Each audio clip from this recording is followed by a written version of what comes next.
Ariel, vienes de Israel, estuviste en Gaza, meses de conflicto. ¿Qué nos puedes platicar de la realidad de ahí? Porque aquí de repente tenemos diferentes visiones de uno y de otro lado y no sabemos qué sucedió realmente en Gaza o qué estaba sucediendo. Bueno, primero muchísimas gracias por la oportunidad de poder hablar con ustedes. Hay que entender que este conflicto entre Hamas en la Franja de Gaza y el Estado de Israel empieza básicamente ya del año 2001.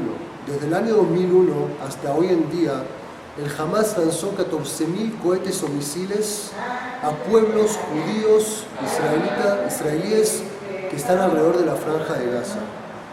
En el año 2005, el primer ministro Ariel Sharon decidió del plan de desconexión de la Franja de Gaza. Es decir, el ejército israelí se fue de la Franja de Gaza y más de 15.000 personas judías que tenían pueblos ahí fueron evacuados por el Estado de Israel. La intención de ese plan de desconexión fue hacer un primer paso para formar un contrato de paz con la Franja de Gaza y con la Autoridad Nacional Palestina. En ese momento el que dominaba la Franja de Gaza era Abu Mazen de la Autoridad Nacional Palestina. En el año 2007 hubo en la Franja de Gaza elecciones democráticas en teoría, porque el Hamas, que es una organización radicalista islamista, después de las elecciones anuló la democracia, mató a los líderes del Fatah en la Franja de Gaza, los tiró de las ventanas y de los techos de los edificios, y desde ese momento empezó a dominar la Franja de Gaza. Las personas en Israel están viviendo los últimos 13 años bajo una amenaza constante de misiles. Israel tuvo que reaccionar varias veces con operaciones militares para tratar de liquidar esa amenaza, para que las personas en el sur de Israel puedan vivir de una forma normal. Ariel, suena muy bien toda la parte del peligro que vive Israel, pero justifica el haber entrado y qué sucedió ahí. En muchos medios se habla de grandes matanzas, en otros lados se habla de necesidades. ¿Qué pasaba en Gaza en estos días con los cohetes, con esto? ¿Qué hizo Israel? Bueno, primero hay que poner los números en orden. Es cierto que cuando escuchamos que se murieron 2.000 palestinos y 72 israelíes, podemos decir que hay una desproporcionalidad. Pero si ese es el argumento, entonces en la Segunda Guerra Mundial los nazis tenían razón y eran los pobres, porque se murieron 7.5 millones de alemanes y 500.000 ingleses. En la guerra existe una desproporcionalidad, se mueren personas, pero analicemos los números un segundo. El 30% de los muertos palestinos del Hamas tenían entre 20 y 29 años, eran combatientes. Las otras personas que se murieron, la mayoría fueron usados como escudos humanos.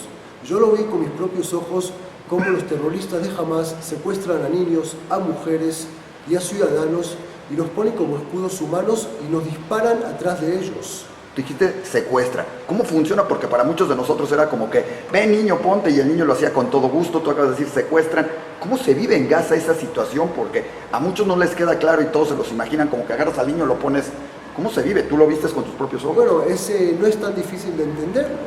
La población ahí es una víctima de la organización terrorista del Hamas. Ellos tienen miedo de Hamas. Cada persona que trata de explicar una opinión que es contraria al Hamas, de ser una oposición, es liquidada inmediatamente. ¿Cómo funciona a nivel de leyes internacionales? La ley internacional de guerra dice lo siguiente: 1. Es prohibido totalmente usar personas como escudos humanos. Entonces, los terroristas de Hamas agarran a sus propios ciudadanos y disparan adentro de zonas urbanas, disparan y amenazan a civiles que estén alrededor de los cohetes. El ejército israelí tiene varios protocolos antes que dispara. Uno es, va a un avión y tira panfletos y le dice a los ciudadanos: de aquí a 48 horas vamos a atacar esta zona, por favor aléjense. Después se le manda mensajitos por celular a los ciudadanos. Después se tira nada más una bomba que hace nada más ruido en un techo. Eso se llama la procedura de tocar el techo. Y después recién el ejército israelí entra a atacar. Es decir, somos el único ejército en el mundo que le avisa al enemigo que lo va a atacar. Pero ¿qué le pasa a los ciudadanos en ese momento? Digamos que yo soy un palestino que vive en el edificio que va a ser atacado.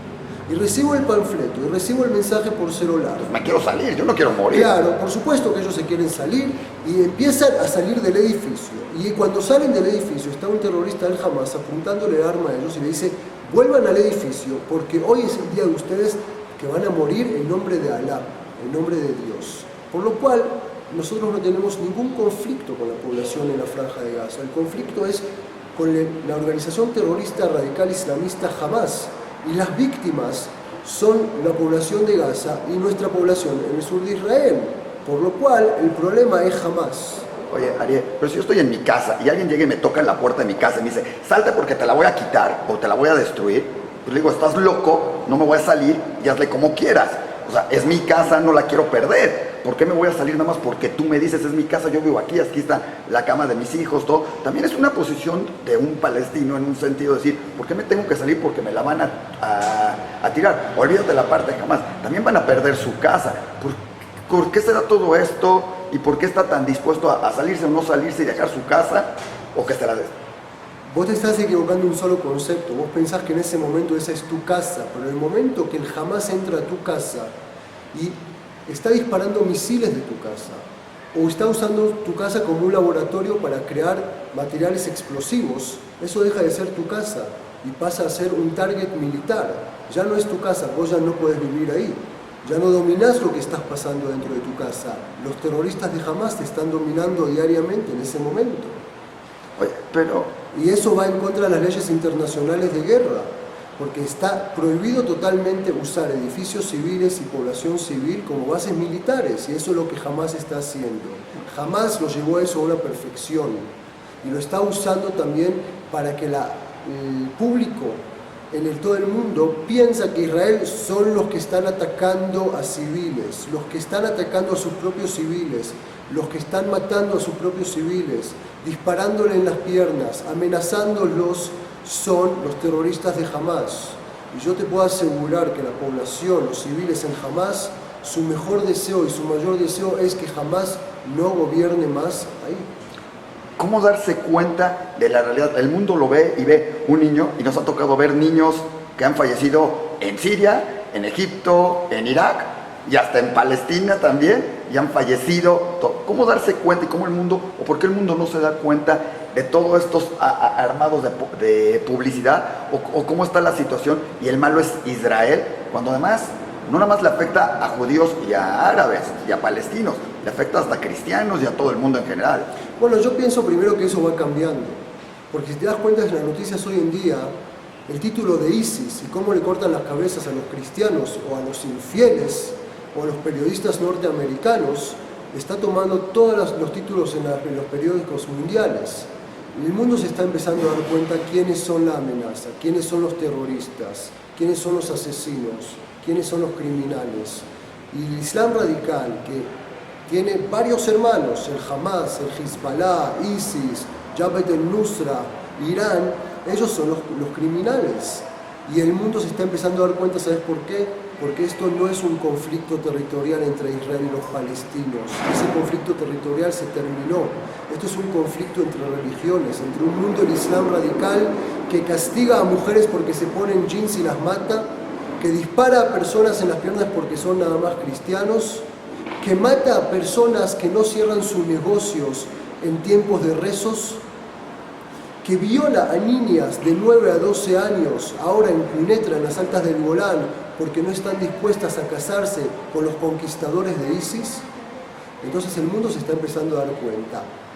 Al mes que se murieron 2.000 palestinos, se murieron otra vez 4.000 ciudadanos en Siria. Se murieron más de 200.000 personas en Siria desde que empezó el conflicto en Siria. Pero nadie lo habla, o sea, lo hablan, se nota y te dices 10 segundos de murieron 200.000 en Siria, pero como que es un problema interno. Y la noticia de al lado es Israel bombardeó Gaza. O sea, porque cómo revertir esto y que la gente, porque es un peligro en Europa, en América, próximamente sabemos que en América ya hay infiltraciones de ISIS y de grupos islámicos, y también el Islam está cada vez más fuerte en América. ¿Cómo hacerle notar al mundo?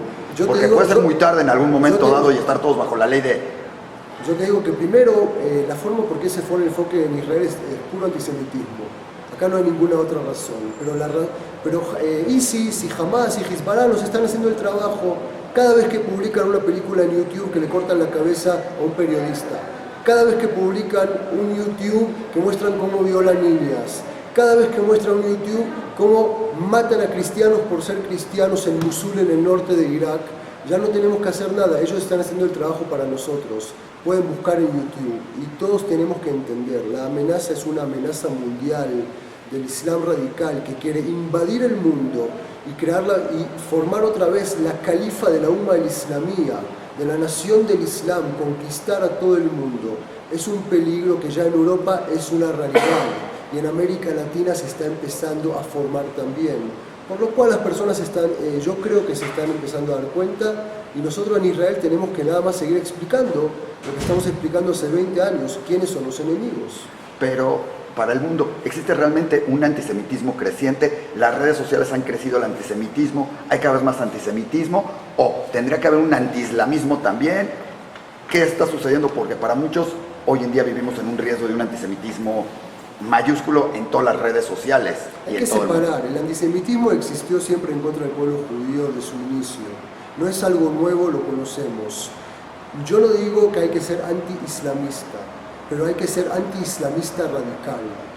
Si ustedes en México sí que están caminando y de repente ven una mujer toda tapada de negro con el hijab, ya es una realidad. Si en el sur de México ya hay contratos entre ISIS y organizaciones que manejan el narcotráfico, ya se hace una realidad. Esta realidad está chocando en todo el mundo. Si ustedes se meten en YouTube, en las noticias y ven los videos que ISIS publica de los masacres que hace, eso es una realidad. Ahmad Abu Bakr, el líder de ISIS, ya declaró que en 2 años va a querer invadir a Europa y se pueden adivinar qué viene después de Europa. Entonces nos tenemos que despertar, tenemos que ver lo que están publicando ellos y tenemos que poner el enfoque en el verdadero lugar, que es la amenaza del Islam radical. Puede ser, el otro día, que se use a Israel como el escudo para atacar y defender, digamos, al mundo contra ISIS, pero que además va a quedar, en vez de que el mundo vea mal a todo mundo, vean mal a Israel, Israel es el que atacó a esas poblaciones, sería una cosa que puede suceder en un futuro cuando se vea el terror, digan, ¿sabes qué? Métete, porque hoy acabamos Gaza, estamos en paz, pero ya empezamos los problemas con Siria, que sigue en este Israel de hoy actual y para los próximos años. Bueno, si viste las noticias de hoy, el presidente Barack Obama de Estados Unidos y los líderes de Europa declararon hoy que se terminó la acción pasiva de las potencias mundiales en contra de ISIS. Se formó una alianza de Europa y de Estados Unidos y se está armando una estrategia clara y van a salir al combate porque acaban de entender que ISIS es una amenaza en contra del mundo. Nosotros en Israel, que somos un país pequeño con amenazas globales y con recursos pequeños, nos estamos defendiendo a nosotros y obviamente que tenemos un interés de defender a los judíos en todo el mundo. Pero como el problema es mundial, Israel no se pone en la postura de liderar el conflicto en contra del Islam radical. El Islam radical es un problema mundial. Me alegra mucho que por fin las potencias mundiales se despertaron y entendieron la amenaza, un poco tarde, pero todavía se puede lograr la victoria. Y eso es una forma en la cual nosotros ganamos. Como decimos siempre que la amenaza nuclear iraní es un problema mundial y no un problema de Israel, decimos que ISIS es un problema mundial.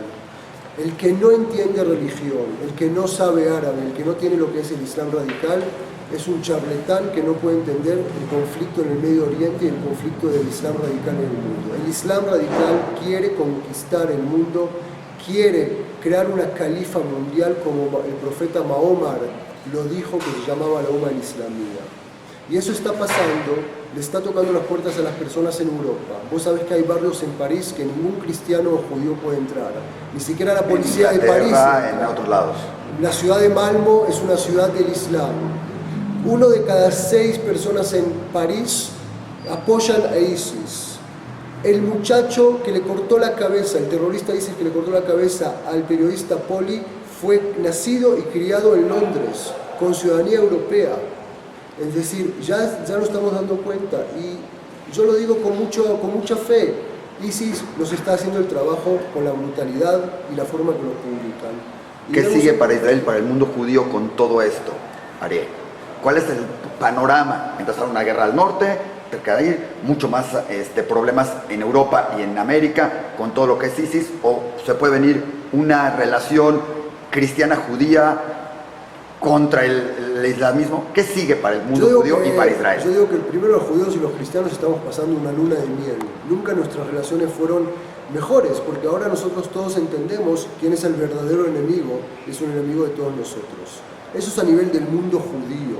El mundo judío tiene que crear aliados que quieren a Israel, que aman a Israel, y también los cristianos que entienden que están siendo masacrados. Hay que entender, hace 100 años atrás vivían en el Medio Oriente 90 millones de cristianos, hoy viven 11 millones de cristianos. El Estado de Israel es el único lugar en el cual los cristianos pueden practicar su propia religión con libertad. Es el único lugar en el Medio Oriente que la comunidad cristiana está creciendo. En todo el Medio Oriente están siendo masacrados, y eso tiene que ser el argumento que los judíos en el mundo tienen que hacerle entender a sus redes sociales y a sus personas amigos cristianos, que es una amenaza en contra de los cristianos. Eso es de un lado. El Estado de Israel tiene una política clara de contra el Islam radical hay que luchar y hay que ganar. No hay una política de concepto de hacer paz con ellos, porque ellos no quieren hacer paz. Eso es de un lado. Del otro lado, con los islamistas, con el mundo del Islam moderno, por ejemplo, la Autoridad Nacional Palestina, por ejemplo, Jordania, por ejemplo, Arabia Saudita, por ejemplo, Egipto, estamos todo el tiempo negociando paz y todo el tiempo tratando de ver. Y te quiero contar algo más. El Islam radical es una amenaza en contra del Islam no radical. Los líderes árabes de Egipto, de Arabia Saudita, la Autoridad Nacional Palestina, de Jordania, entienden muy bien que el Islam radical es una amenaza que los pone a ellos en peligro de existencia. Por lo cual tenemos una coalición también de los cristianos, de los judíos y los líderes árabes modernos. Y eso es la alianza que tenemos que llevar adelante. Tenemos que poner en proporción que el Islam radical puede ser fanático, las imágenes pueden ser terribles, pero al final nosotros juntos y uniendo fuerzas somos mucho más fuertes que ellos, y les podemos y les vamos a ganar. Pues muchísimas gracias, que es un panorama interesante de lo que está sucediendo a nivel mundial. Gracias, y gracias por toda la explicación. Muchísimas gracias.